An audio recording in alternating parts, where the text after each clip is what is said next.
Мен баягыда Элмурза Сатыбалдиевдин жана өзгөндө мэриянын ичине жанагы сүрөтүн илип алган боюнча эме бир берүү чыгарган. Бирок ошондой эле окшош окуя Ошто болгонун мен аңдап аптым да. Кайсы ойчу? То есть Ошто сиздер жанагы СЭСти, эски СЭСтин зданиясын бергенсиздер. Жанагы Лелимпик беле, ошого бергенсиздер. Бирок анын акыры барып туруп эмеси жогору жагында Арапбаев турат. Анан эми билейин дегеним мындай болуп атат. Ошону сиздер жанагы ижарага бергенсиздер. Бирок ижарага бергенде ал по своему усмотрению колдонушу мүмкүн, бирок боло береби мындай шайлоого колдонсо?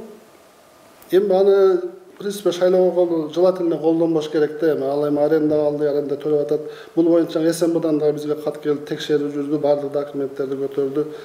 В общем, бардык эмеден коюп берди. Убагында объявление газетага берилип, как можно конкурс объявление болуп, ал СЭСтик эмес, ал биздин здание. СЭС деген документте бир да СЭС деген документ жок. СЭСти баа бириктирип жибергенде бошоп калганда биз аны бюджетти толтуруу максатында эле миллион төлөшөт. Алар Жылнабы? Бир жылга 1 миллион төлөшөт. 900 канча да, почти миллион да, ушундай төлөшөт. Бир жылда 1 миллион көппү азбы бул? Метр квадратын алганда 1 миллион эми бул шаардык кеңеш бекиттирген тариф боюнча эсептегенбиз. Анда да эми айтпай турган сөздөр болгон, мен көнбөй койгом, как болот эсептеп бергенмин.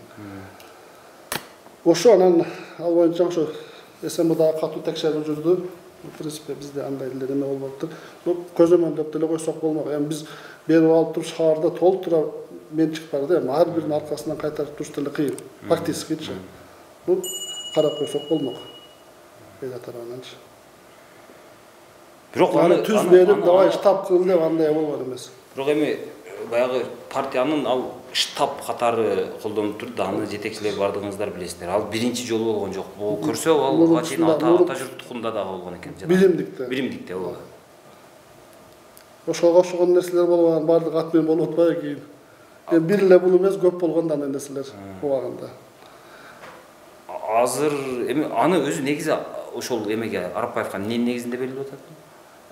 Конкурс кадимкидей объявление берилип, газетага чыгып, бул жерде катышып, 2-3 фирма катышып, аны утуп чыгышкан да.